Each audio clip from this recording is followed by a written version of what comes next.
Warriors? It's your boy Yo Gerard, and today we got some new Dragon Ball FighterZ Season 2 mechanic changes to go over. I'm tired, so I'm going to keep this video very straight to the point. So it looks like Dragon Ball FighterZ just dropped the changes, and it just went ahead and got everything translated, so I'm going to go ahead and go through them here. So far we're going to start off with the changes are going to drop January 30th. So that's pretty much tomorrow, so that's a good thing. It's coming a little bit faster.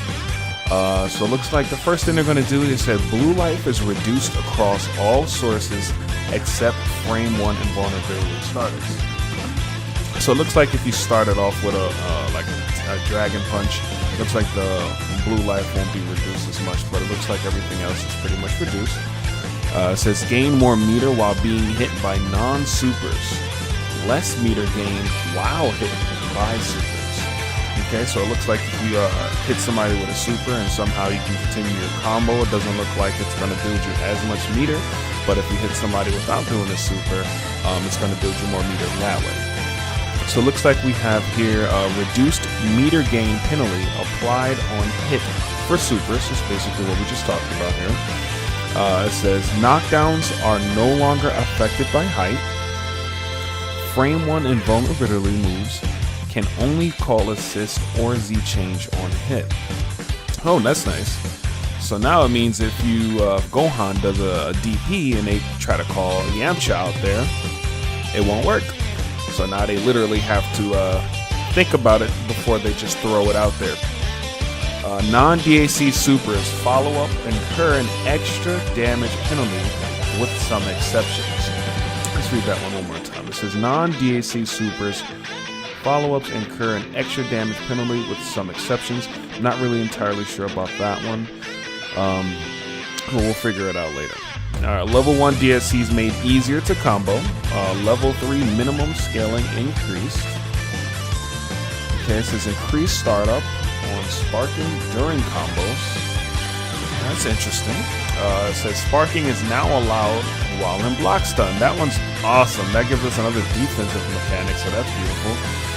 It says Dragon Rush can only be utilized once per combo. It says decreased Dragon Rush damage and meter gain. Alright, so it means you can't do those dank combos with like 30 Dragon Rushes anymore. This is Air Dragon Rush will now cause a sliding knockdown. That's actually really interesting now. Now they won't just flip out of it. So now you can keep your pressure up if you do something in the air, which is really cool.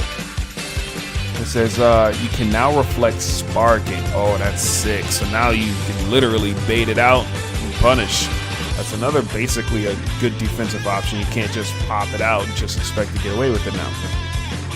It says the back tech distance was increased. You can now switch to other techs during delayed tech before the knockdown animation finishes. Wow, that's really good. So now if you do a delayed knockdown, you can just, before the animation is over, you can do like a up tech or back tech or whatever tech you want to do basically. So that's really cool. So now it just means if you do a delay wake up, you won't just stay on the floor. Now you can up tech after you delay wake up. That's interesting. So that's basically another defensive mechanic. Reduce the pushback by airborne opponents while teching. Okay, so that means you guys will be a little bit closer after the tech. Vanishes will wall bounce more easily. Okay, and can now trigger dramatic finishes. That's interesting. Guard cancel. Fully invulnerable during super dash. Guard cancel has increased recovery and landing recovery while blocked. That's actually really cool. So now that means if somebody like Cell is keeping you in a long ass block string and you manage to catch them mashing those buttons, you'll be fully invulnerable. That's awesome. So that's but you also got to be careful because it also says the guard cancel has increased recovery on landing. So if they block it, that's your ass. Let's see, it says Dragon Wishes for revival and health regen values increase, which is good. So now if you revive a character, it's not pretty crappy. You actually have a little bit more health. Old replays will no longer work properly as a result of these system changes. Okay, so far I actually really like all these changes. I can't wait to try them out myself. So far that's all we have. I'll put the link in the description below. If there's anything that I missed during this translation, please let me know. Put it in the comments below. What do you think about these changes? Do you think it's going to help us out? I definitely think the defensive side has definitely got a buff on this one, and it's going to be interesting to see how it turns out. And the fact that you can't gain that much meter if they get hit by a super, what that also means is the Piccolo setups and the Oki setups, they're not going to gain that much meter, so they're going to actually have to have meter in order to even pull that off. And even if they do open you up, it's not going to be that effective anymore. So that's going to be pretty cool. Maybe that'll change up the meta. And, you know, Gotenks won't just be able to do what he wants with you, and Piccolo won't be able to do what he wants with you, but we'll see. That's pretty much it, guys. It's really early for me. It's still 5 a.m., so I'm going to go to sleep.